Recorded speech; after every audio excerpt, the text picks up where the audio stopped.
Alors, puisqu'on est en linguistique, je vais parler du je et du nous. Quand est-ce qu'on s'exprime au niveau de son moi, moi-je, et quand est-ce qu'on parle du nous, ou du il? Je crois que c'est un marqueur de genre.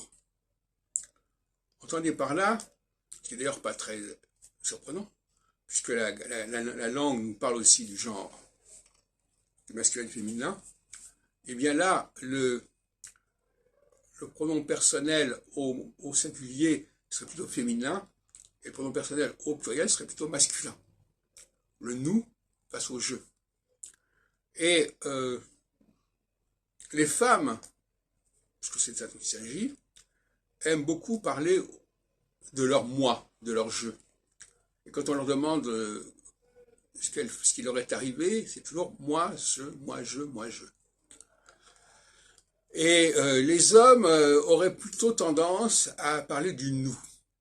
C'est-à-dire nous, c'est-à-dire la société en général, les problématiques en général, sans mettre leur moi au centre.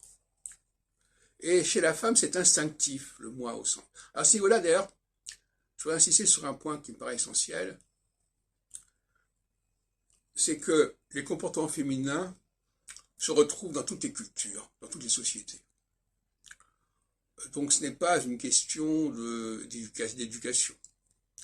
La petite japonaise, ou la petite russe, ou la petite française, ou les américaines, elles vont avoir très tôt les mêmes comportements, les mêmes façons de se comporter, et donc ça ne dépendra pas de leur éducation. Parce que ça, c'est la grande théorie. La théorie du genre, c'est une théorie où tout dépend de l'éducation.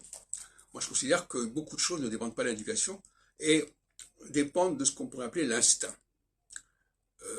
C'est-à-dire quelque chose qui est subconscient, qui est génétique. Et je crois qu'il est important, je termine là-dessus, de saisir les choses sur le vif. C'est-à-dire par là ne pas demander aux gens ce qu'ils pensent, mais les voir agir. Filmer des conversations entre femmes. Filmer des réunions entre gens d'une même couleur de peau. Et montrer qu'ils se retrouvent toujours entre eux. Il y a un moment donné où la vidéo doit servir de référence objective, puisque la vidéo permet à la fois de filmer et d'écouter. Et ce que les gens disent eux-mêmes et d'eux-mêmes me paraît assez secondaire parce que ça peut être complètement trafiqué, calculé, etc. Il vaut mieux les prendre en flagrant délit, si on peut dire. Si on est en flagrant délire, en flagrant délit, voilà, quand ils s'expriment, voilà ce qui se parle, voilà ce qui se dit. Et ce qui se dit dans la foulée, ce n'est pas la même chose que la personne qui prend une pause et qui dit, voilà, je pense comme ceci, je pense comme cela.